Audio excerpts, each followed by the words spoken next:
recognized. Thank you so much, Chairwoman. Thank you for having this really important hearing about transparency and really accountability. Mr. Holy, in 2020 performance recap, TransDigm had reported that the company fired more than 30% of its workforce in response to the reduced demand during the pandemic.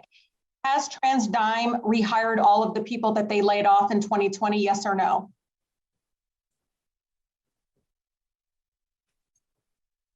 Excuse me, I was muted. The answer is no. Yeah, just keep it unmuted for a while, okay?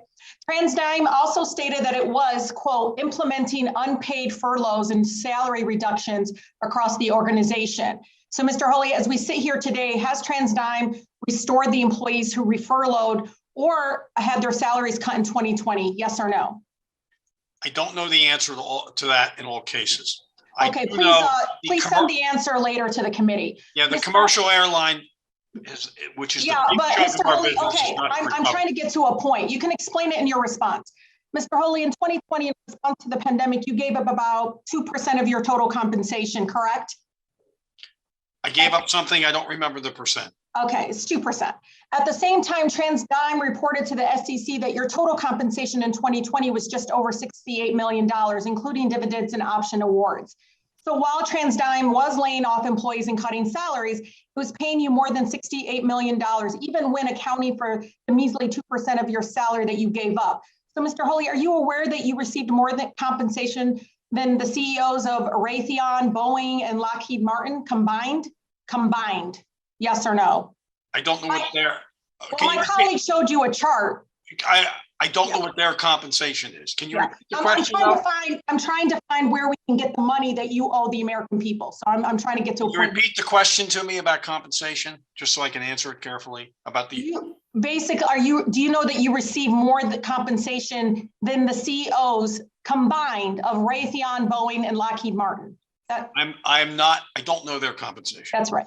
Your compensation was so high that TransDigm felt that it had to include a note in a shareholders report that acknowledged the, quote, magnitude of Mr. Holy's reported compensation, particularly in light of the COVID-19 pandemic.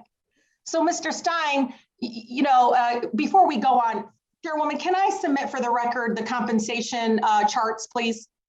Without objection. Mr. Stein, to you, Dr. Stein, to you.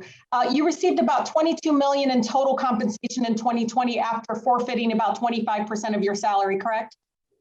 I believe that's correct. Oh, thank you for your honesty.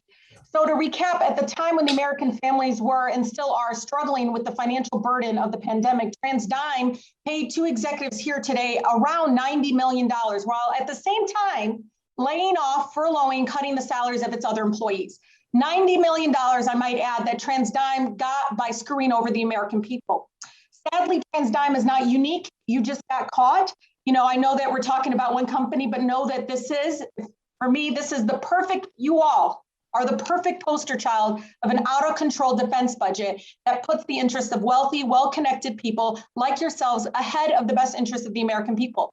You are, for my residents, what corporate greed looks like in America. You too and TransDigm must be held accountable and must pay the $20.8 million in excess profits identified by IG.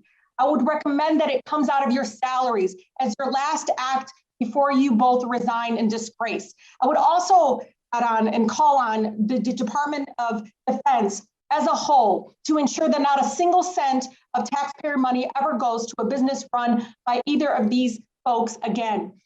It is so critically important, and Chairwoman, we need to continue holding these folks accountable, because when we are not holding them accountable, then we have to cut programs and those things that actually attack this virus, protect the families at the forefront. And for all of my colleagues, they may be wearing suits and may be millionaires and wealthy folks, but they can still be scammers of our country. They can still be scamming our folks.